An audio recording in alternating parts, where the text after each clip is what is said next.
So when I say the whole introduction, say then you let go.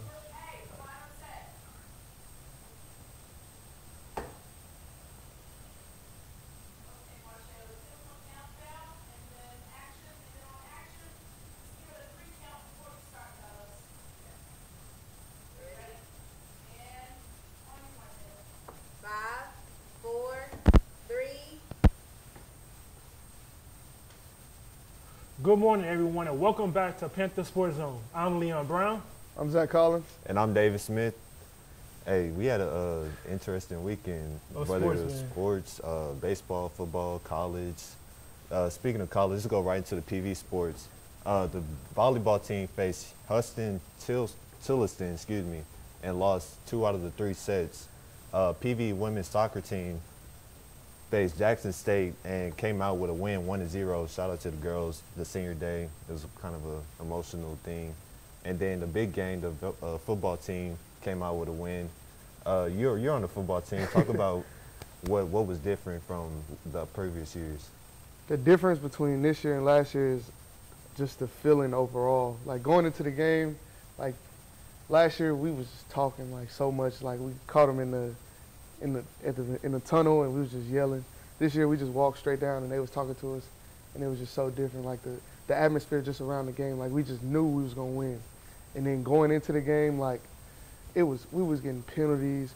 They was playing dirty, and we just like every obstacle we was hitting, we just kept like fighting through it. Right. Like it was just an amazing feeling. Like just watching the touchdown. Like we was watching film yesterday of the game, and you could just see me on the sideline just jumping after Marcus made our first touchdown. He just snags over somebody, just he snags and then he stiffs on him, and then just takes off. And you just see me just jumping on the sideline up and down, just stuff like that. And then like Jalen just hurdled somebody in the middle of the game. Like he just hurdled somebody that was like 6'4", and then like defense played amazing. They held them to 2 points for 3.5 quarters, and the only reason they were scoring at the end just because offense kept putting them back on the field. That was major. Yes, like they played out of their mind. Like it was one play where the safety is like in the middle of the field and he just sees the ball in the air, breaks, and at the end of the game, PBU, and that seals the game. Then we had an interception to finish it off, just play after play. Like it was just lining up for us, like because all through our season we done had people just kicked off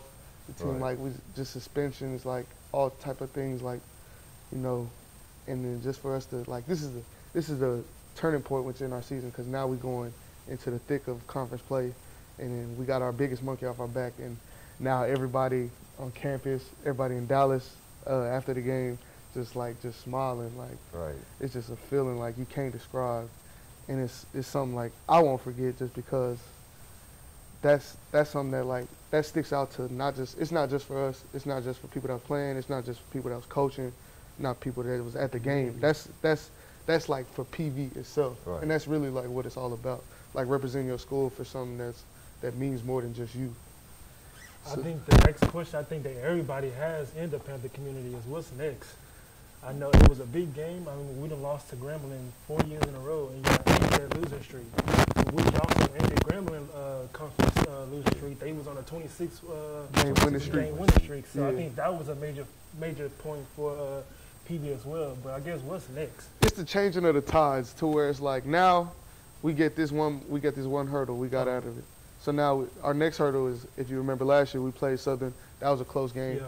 We lost to a questionable call because we do have the worst refs in the nation. I'm just gonna say that. That's just gonna be out there. Yeah, They missed three. They missed three face mask penalties. We definitely got the worst refs in the nation. But we got Southern coming up, which is that's the next thing we focus on. It's the first home game. True. So we definitely need everybody to come out. But that's our biggest thing. We just take it one game at a time. We got our goals. We know what it's coming for.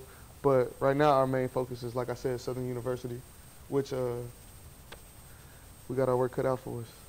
So is Atlanta like a sure thing, or are we not just getting too cocky with We're not going. We ain't going that far. We just. Okay, It's taking October game by 1st, game, right? Right. All right. Let it be Right, October 1st. Okay, just making sure. But no, like we have our confidence. Don't get us wrong. Right. We're very confident We're in just not everything that looking we too got. far ahead. Yeah, we got time to get there. Right. It's a long season. December is a long way away.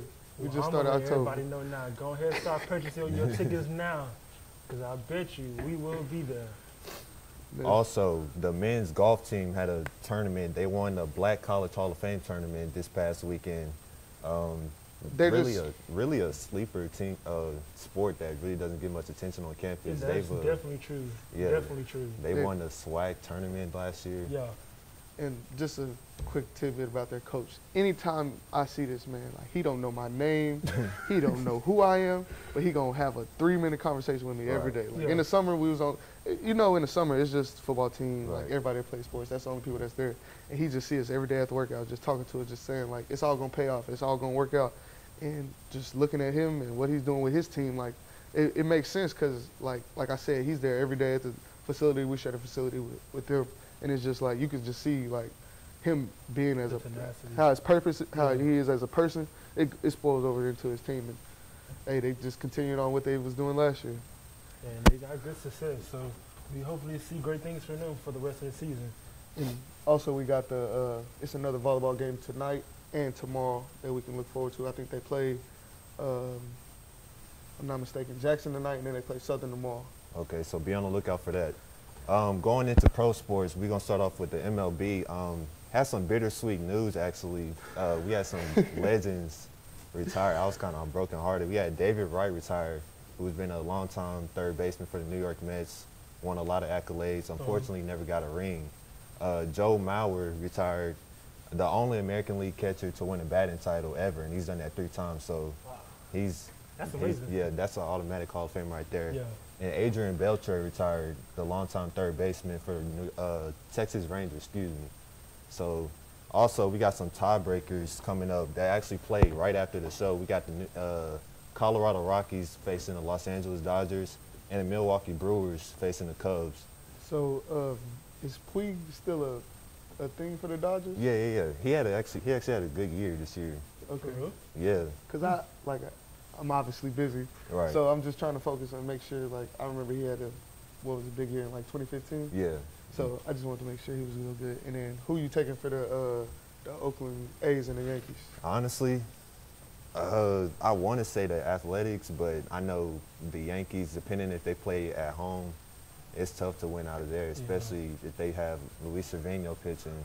But again, if you play in Oakland, they got a good home field advantage too. So it was just like either way. Yeah. I don't know if I honestly don't think they would be playing in Oakland because they had the game yesterday. Right. So they might be in New York. But even then, the travel from Oakland to New York City is absurd. That should not even be happening. They got to meet in the middle or something. That's out of line. Having to travel can play a major effect on a team's ability to come over and win. Yeah, especially going from the West Coast to the East Coast. Yeah, that's a big. Try traveling 6 weeks in a row. I can only imagine the headache on that. What? Well, let's go into some NFL news. So we're gonna get right into it. Did y'all catch the Saints game? Yeah. Yes. Man. Saints kind of broke off at the end. Definitely. They definitely took off. I truly believe the Saints, they have something. I truly believe myself. The Giants, they kind of started off rough.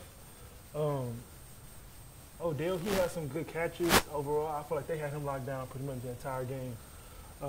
The final score, it came out to be the Saints 34 and the Giants 18. Overall, they came out fine on every cylinder. Well, I wouldn't count the Giants out just yet. They played some good games, but they haven't played like top-tier teams like the Saints. So, and the Saints have always been good. They just haven't been really consistent for the last few years. I'm counting the Giants out. I don't care what you say. Oh, really? Yeah. It's three people on their team. Yeah. You got Odell Beckham, you got Saquon Barkley, and you got Landon Collins. He ain't got no choice. That's it. That's all they have. Eli Manning is inaccurate. He is on the downside of his career. And the best quarterback in New York is a rookie quarterback that plays for the New York Jets. Yeah. Like that. Like, I seen a stat on Twitter the other day.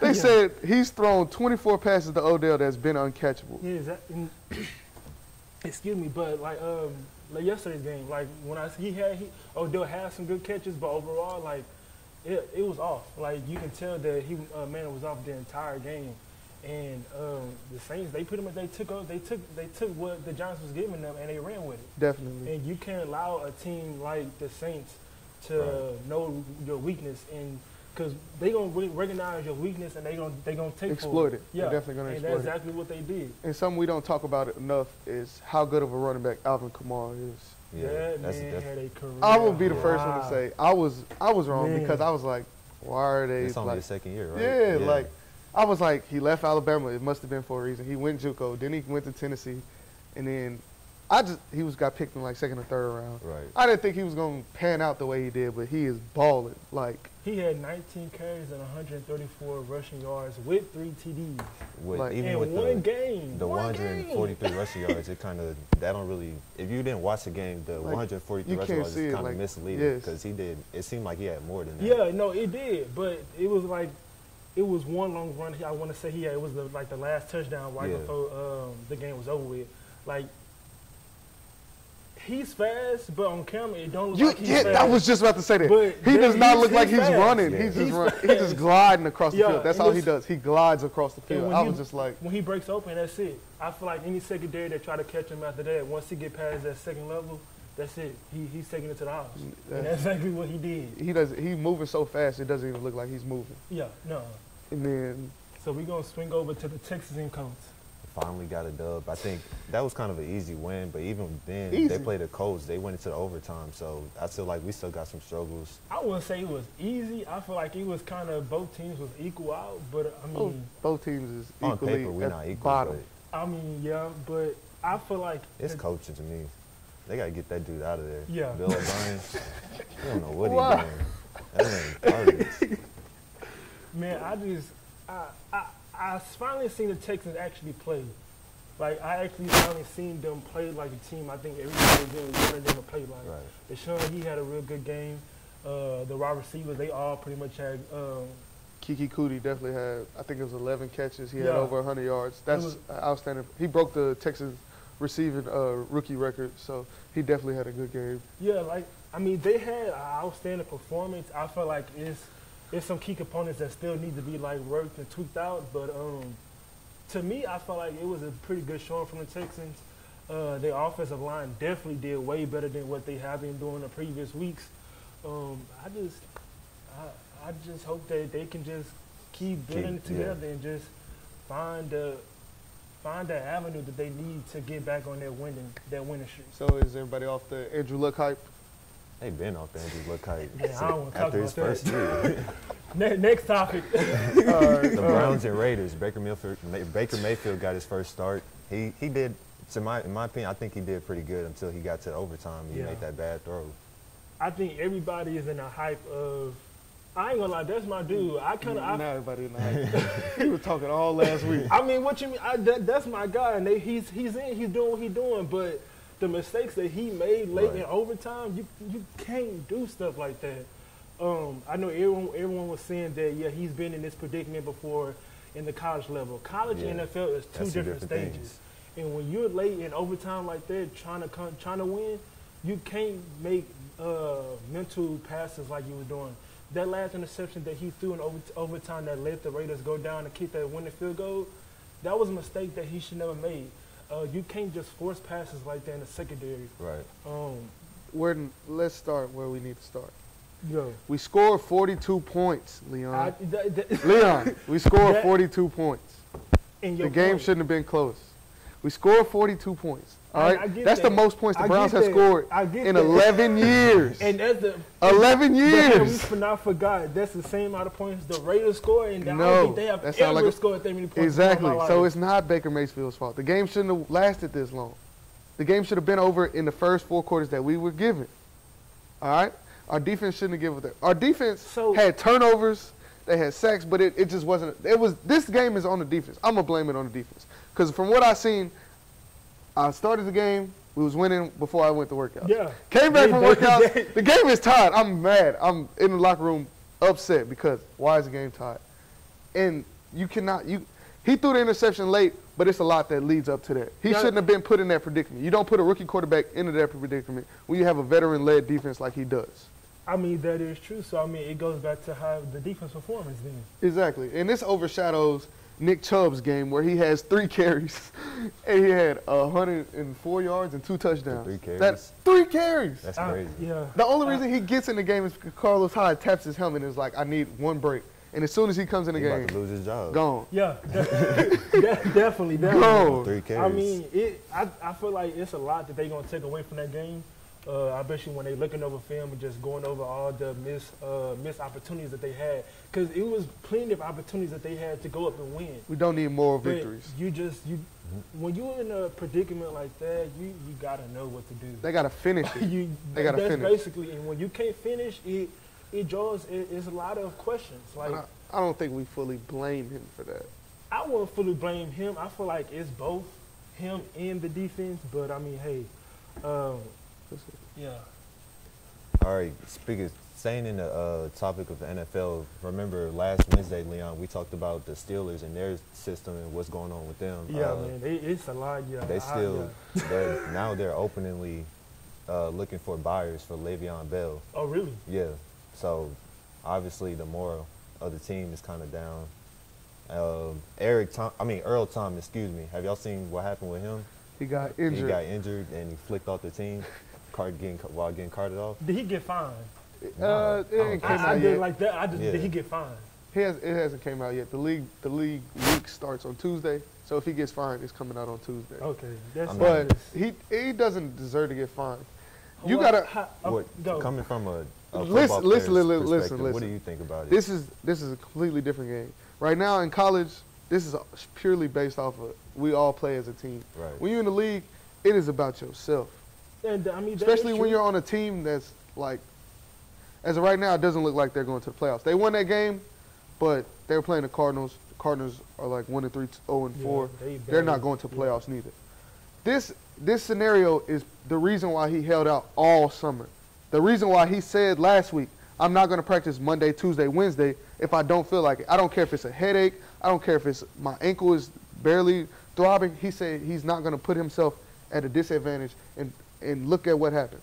He went out there. He played for this team. He's given this organization all he has for 10-plus years, and look what he gets out of it. Nothing. He got hurt again. I seen he had a boot on. I don't know what the injury was. Yeah, he broke his leg. So Again. he's out for the season.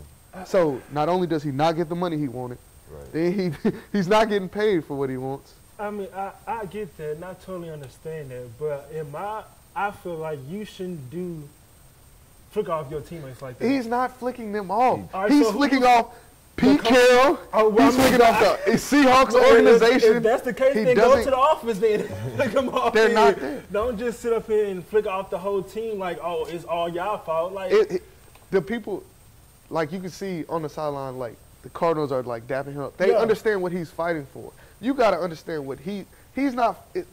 That's when I tell you this. Like when people are making stances, it's not just for them. You got to understand, these NFL contracts are not guaranteed at all. Yeah. They can cut you in a minute. So if he wants to fight for him to get more money, and he knows this is what comes with the game.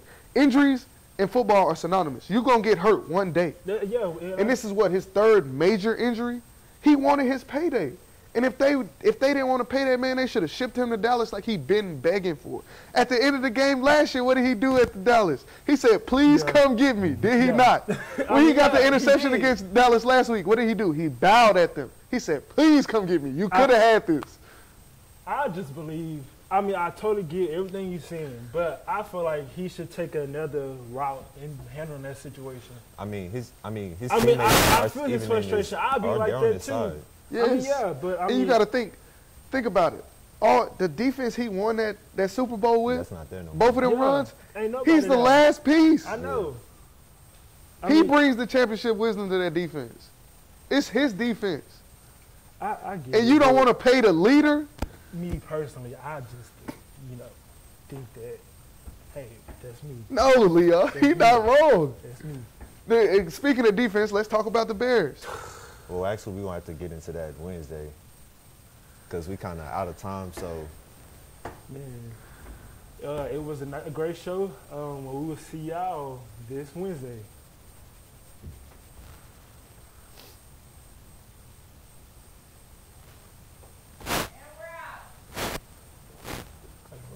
Yeah, that asshole.